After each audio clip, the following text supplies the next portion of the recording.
You think you're dealing with the same audience today that you were 20 years ago? Your demographic is getting younger. Stay with me after the intro and find out how. I'm the nearly famous Jeff Anderson. Welcome to One Leg at a Time, your feel-good podcast to inspire you to chase your passions, explore your creativity, and encourage you to be uniquely you. I remember when I was a kid and I was amazed that my mother grew up in a home without a television until she was 15. And I couldn't understand it. I didn't know how it was possible. And then I had children who couldn't believe that I grew up in a home without a computer until I was 16. And then I had grandchildren who couldn't believe that we grew up in a home where everyone didn't have a cell phone. The other day I was holding my camera. I have a Canon Mark IV, and I was taking photos of my 7-year-old granddaughter. We were out playing, and I was taking some photos of her, and she said, "Papa, is that what they used before people had phones?" It's crazy to think how much technology has changed in 20 years. And even more than that, how much the demographic has changed. So when my grandmother was 60 years old, I'm pretty sure she was 100. When my mother was 60 years old, she didn't seem too old. And now I'm in my early 50s and super young. 60 sounds super young. My mother had a hard time trying to program a VCR. So I'd go over to her house, and the digital clock would be blinking 12, 12, 12, where she had unplugged it to clean and dust and whatever and plugged it back in, and she had the 12. So it became a regular occurrence when I'd go visit my mom to reset her VCR clock. But the 60-year-old in a few years, people like me, grew up kind of online. We grew up using emails, natural to us, surfing the internet, natural to us. We're a little more tech savvy. So we have a different mindset. We're actually a little bit younger, maybe. We feel a little more connected. So maybe we don't TikTok, maybe we do. But we're still more tech savvy than we were. My son, he's 24 years old, college educated, has a degree in business administration, one of assistant marketing. And he calls the house the other day and he says, "Hey, do you guys have any envelopes and stickers? I need to mail something." Envelopes and stickers. A sticker would go right here. A sticker. So in his day and age, in his time, not only do they not use stickers, they certainly don't use stamps. And if they do use a stamp, it came with a self-adhesive back. Where in my day, it had the absolute worst tasting glue ever. You had to gargle with cat litter after you licked this thing. Like, I don't know how to get that off of my tongue. I had to mail invitations to a birthday party, and you're licking and licking and licking, and it's disgusting. And then when you had to mail graduation announcements, you got a sponge and you tried different tricks, to wet the back of the stamp. And my day, the struggle was real. But college educated, super smart, straight A student calls it a sticker. It's so foreign to him to use snail mail. And so, in 30 more years, when he's a donor, you can't have the same approach. The principles of marketing, especially in fundraising, still apply. We still need to create an emotional attachment. We need to increase engagement. We need to connect with our audience. We need to elicit a response and get them to take action, right? A clear, concise, complete call to action. So all of those elements are the same. The tactics, how we use and what we use to gain engagement, completely different. what we use to get attention, the days of leading into a story, it was a cold wintry morning. It was a cold October and the night was brisk as we sat around the campfire and heard the chilling noise. Wrong. No, you jump into it right now and you say, we almost died. We were sitting around a campfire outside of the cabin. We thought we were safe. And then we heard the noise. You grab the attention first. Then you flesh it out a little bit. And you pull the audience in and you elicit that emotion, that suspense of what's going to happen. I mean, I realize they almost died. But how? And what were the circumstances? And what would I have done? And all of these things are unfolding inside the audience's head as they're running along with you through this journey. So the tactics are different. The principles never change. From the days of David Ogilvy to marketing and after the World War, those things, tried and true. We don't even need, neuroscience is actually confirming a lot of what we've known all of these years when it comes to the principles of fundraising, the principles of marketing. But what's ever changing are the tactics. The question is, what are you doing to keep up? The question is, how will you connect with your audience 5 years from now? Bitcoin seems like a game right now. It seems trivial. It seems like, seems foreign. But will it be the norm in 5 years? 10 years? What tactics will you utilize to gain that audience connection, elicit that response, and get them to take action on your appeal? Because that's ever changing. I never stop learning, never stop reading, never stop taking online courses. Some are informational, some are inspirational. Some are helping me hone my leadership skills, while others are reminding me of tried and true marketing principles that we never stray from. And others are challenging me, challenging my tactics, and saying, what are you doing different? The attention span is getting shorter and shorter and shorter. What are you doing different? So your audience, the 60-year-old today, is not the same as it was when my grandmother was 60. Certainly not the same as it was when my mom is 60. And in a few years, I'll be 60. And you can bet I'm going to know how to use a QR code. I'm going to know how to use my smart TV remote and click right on the button to go straight to the ad. I'm going to know how to interact a little bit. Way more savvy. No one's writing paper checks anymore. Well, when I get 60, no one's writing paper checks. It's all cryptocurrency. It's all plastic. Matter of fact, it's not even really plastic anymore. We walk up and we hold our phones and we Apple Pay, or we tap our credit cards and those pay, or our computers and our phones automatically complete the form and fill in our payment information. It's easier. It's faster. So what should we do about it? What's a couple of things? Well, here's a couple of things.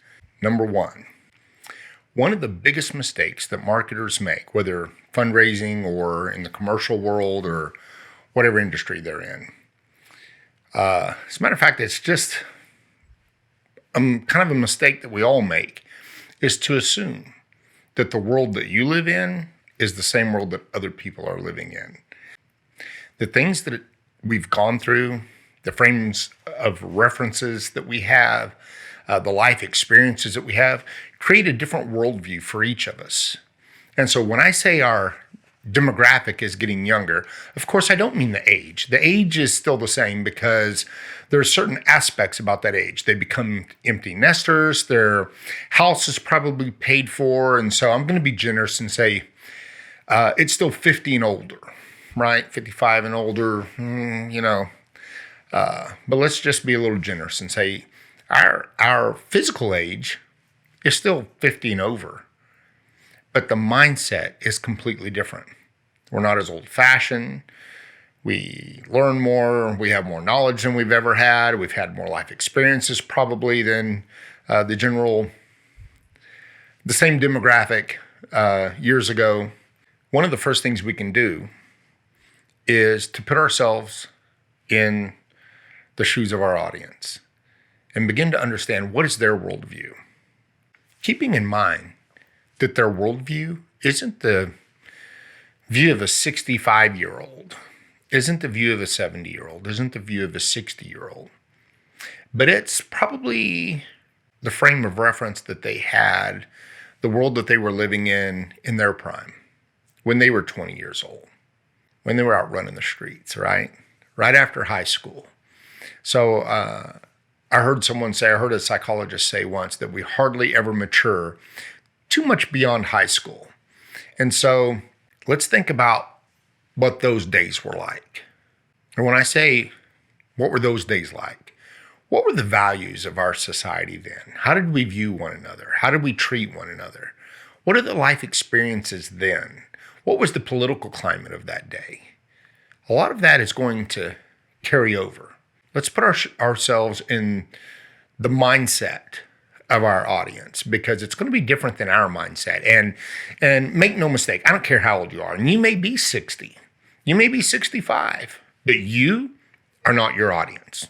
We are not our audience. Let's never make that mistake. But let's speak to our audience in their language. Let's enter their world. Let's think about things from their perspective. And another thing that we can do is we can retire some of the old tactics.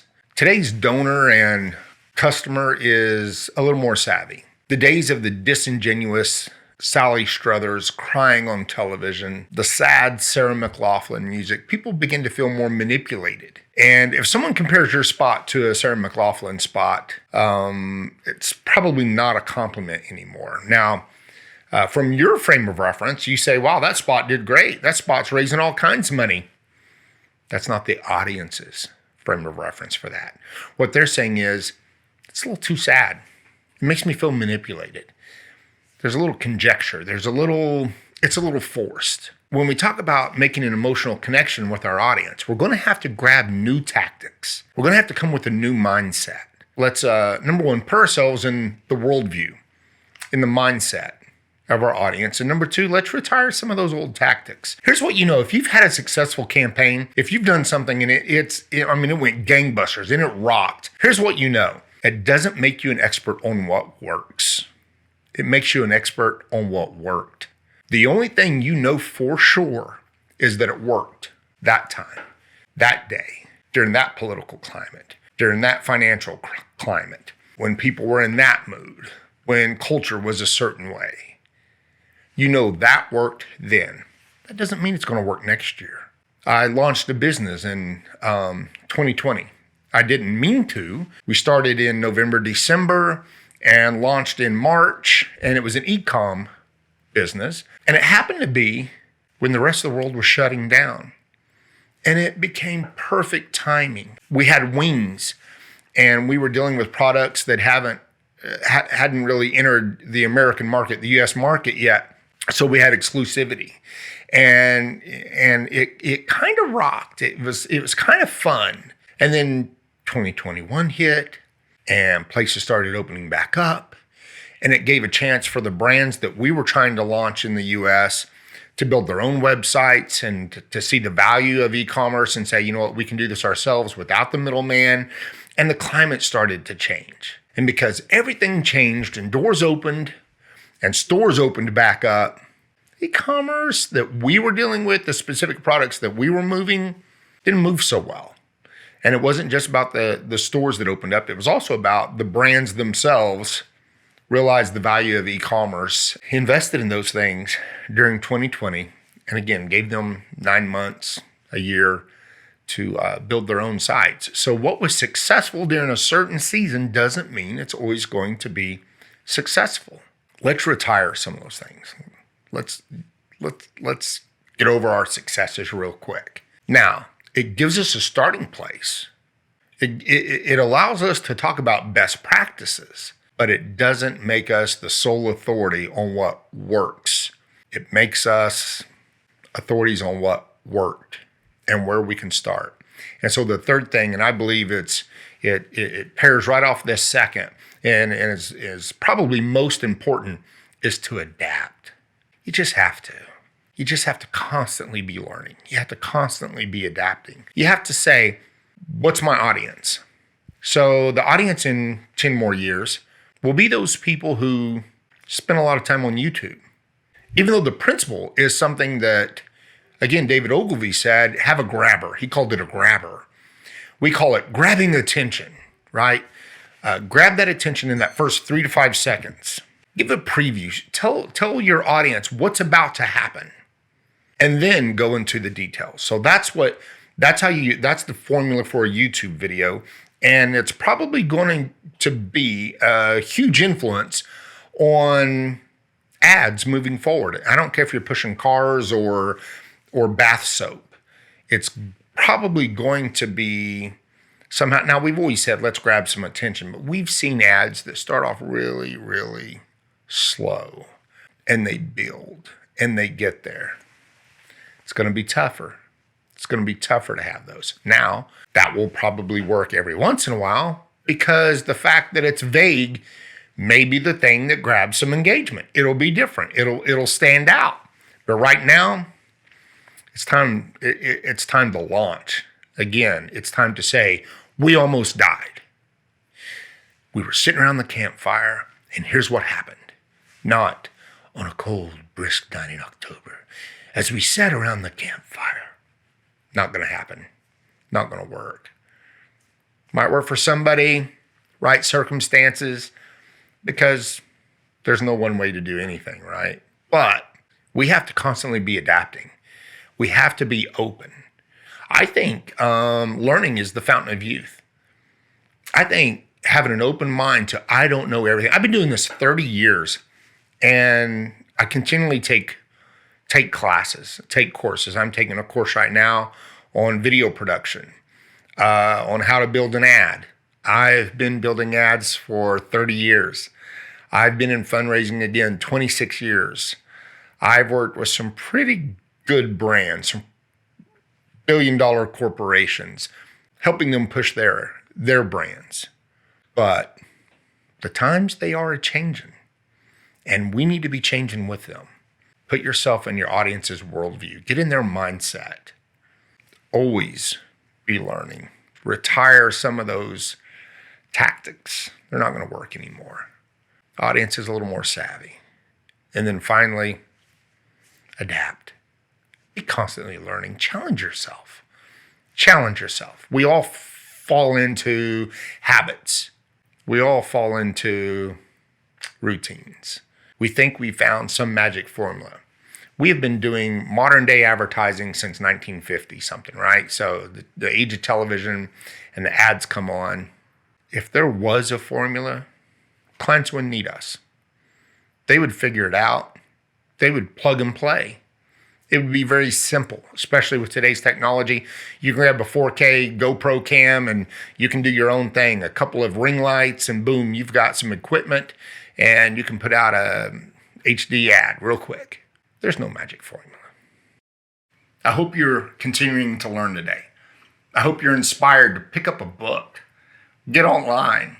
In the day of an age of YouTube, there's no excuse. Skillshare, LinkedIn Learning, Masterclass. I don't know. I'm not getting endorsed by any of these people. It's obvious, right? I'm butchering this list. But nonetheless, out of all the things that change, the tactics, all the technology, all the variables, the principles stay the same.